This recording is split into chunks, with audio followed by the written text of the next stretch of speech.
Gym යන එකෙන් ඇත්තටම වඳ වෙනවද? අද හැමෝම කතා වෙන මාතෘකාවක්. සප්ලිමන්ට්ස් පාවිච්චි කරන එකෙන් බර උස්සන එකෙන් ඇත්තටම ඔයාගේ පිරිමි ප්‍රජනක පද්ධතියට බලපෑමක් වෙනවද?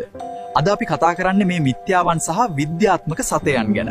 අපි මේ තොරතුරු හොයාගත්තේ Science Direct, ResearchGate වගේ ලෝකයේ පිළිගත් විද්‍යාත්මක පර්යේෂණ ආයතන වලින්. ඉතින් ඇත්තටම මොකද්ද වෙන්නේ? අපි බලමු. මුලින්ම කියන්න තියෙන්නේ හොඳ ආරංචිය.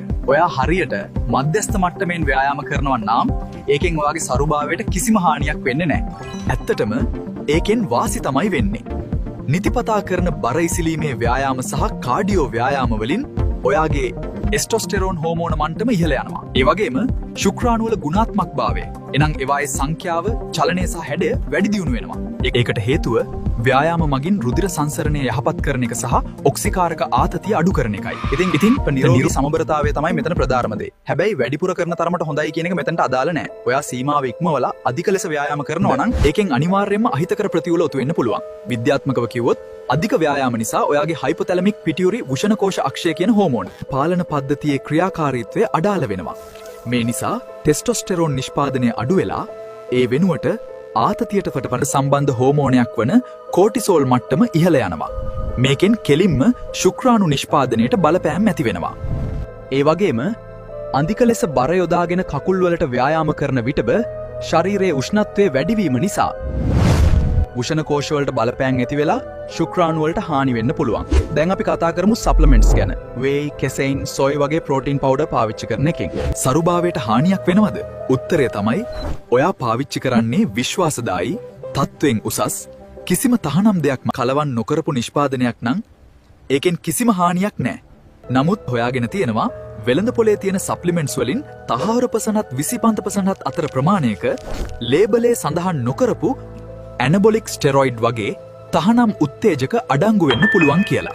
මේවා තමයි සරුභාවයට නියමත මාරයය වෙන්නේ.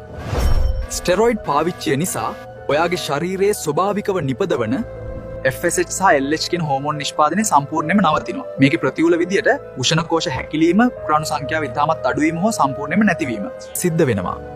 ඒ වගේම ස්ටෙරොයිඩ් පාවිච්චිය නැවැත්තුවට පස්සේ ලිංගික අප්‍රාණිකත්වය, එරෙක්ටයිල් ඩිස්ෆන්ක්ෂන් සහ ලිංගික ආශාව අඩුවීමත් ලෝ ලිබිඩෝ බහුලව දකින්න ලැබෙනවා.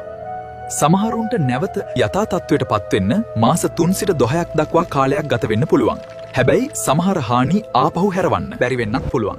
ඉතින් මේ හැමදේම එක්ක කොහොමද අපි ආරක්ෂිතව ජිම් යන්නේ? ඒක නැත. සමබරව ව්‍යායාම කරන්න. අධික ලෙස මහන්සි වෙන්න එපා. ශරීරයට සවන් දෙන්න විවේකයක් අත්‍යවශ්‍යයි. විශ්වාසදායී සප්ලිමන්ට්ස් තෝරා ගන්න. නොදන්නා ලාබෙට තියෙන අන්ඩර්ග්‍රවුන්ඩ් නිෂ්පාදන වලින් වඳකින්න.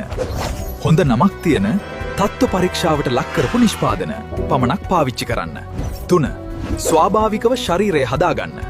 ස්ටෙරොයිඩ් කියන්නේ කෙටි පාරක් වගේ පෙනුනට ඒකෙන් වෙන්නේ දීර්ඝකාලීන විනාශයක්. ස්වාභාවිකව මහන්සියෙන් හදාගන්න ශරීරය තමයි නිරෝගීම දේ. 4. ඕවර් ට්‍රේනින්ග් වනම් වහාම විවේකයක් ගන්න. අවගාන වශයෙන් කියන්න තියෙන්නේ ෆිට්නස් කියන්නේ ජීවිතය නිරෝගී කරන දෙයක් මිසක් ජීවිතේ වටිනාම දේවල් නැති කරන දෙයක් වෙන්න බා. දැනුමෙන් සහ අවබෝධයෙන් යුතුව ව්‍යායාම කරලා නිරෝගීව ඉන්න. ඔයාලට මේ වීඩියෝ එකෙන් වටිනා දෙයක් ඉගෙන ගන්න ලැබුණා නම් මේ පෝස්ට් එක ෂෙයා කරලා අනෙක් අයවත් දැනුවත් කරන්න. මෙඩි නර්සිං channel එක subscribe කරන්න, like කරන්න, share කරන්න.